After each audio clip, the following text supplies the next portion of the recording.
Right now, your phone is somewhere near you, maybe in your pocket, maybe face up on the table. And some part of your brain knows exactly where it is.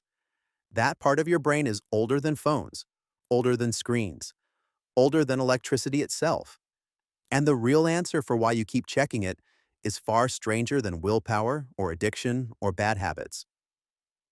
Your brain didn't evolve to resist a notification. It evolved to scan for something else entirely. Something that, for most of human history, decided whether you lived or died. Picture your ancestors 40,000 years ago, sitting at the edge of a fire. The forest beyond them is dark, silent mostly, but not completely silent. A twig snaps, a bird stops singing, and every single person around that fire turns their head at the exact same moment. They didn't choose to look, they couldn't help it. Their attention was hijacked before a single conscious thought formed. This is called vigilance, and it is one of the oldest survival systems your body has. Anthropologist Sarah Hrdy has written extensively about how early human survival depended on constant, shared awareness of the environment. Not occasional awareness, constant, because the cost of missing a predator was death, and the cost of false alarm was almost nothing. So evolution built you to err on the side of checking, always scanning, never fully at rest. Here's the part that should unsettle you. That system never switched off. It didn't know phones were coming. It didn't know you'd spend your life in rooms instead of forests.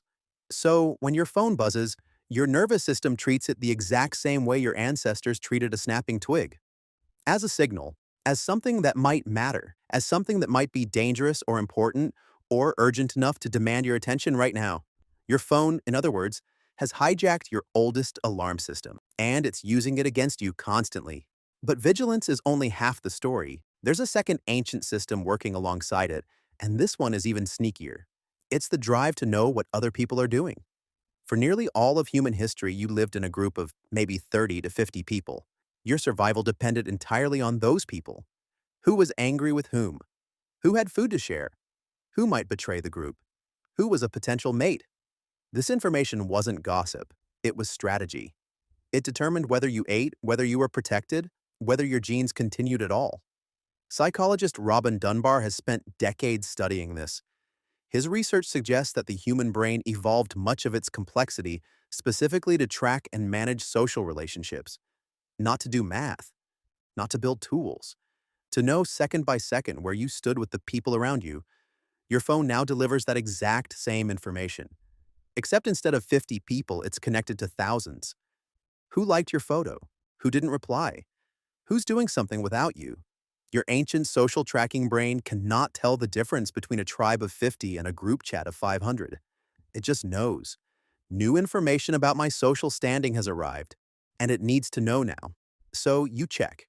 Not because you're weak, because the system worked exactly as it was built to work, on a scale it was never built for. Now here's where the story gets genuinely strange, because there's a third piece to this puzzle, and it's the one that explains why checking your phone feels almost involuntary, like an itch you can't quite reach. It's about uncertainty itself.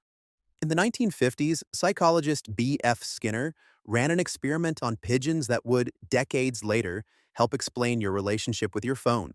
He gave the pigeons a lever, press it, and sometimes food appeared, not every time, randomly, unpredictably. You'd think predictable rewards would create the strongest habit. They didn't.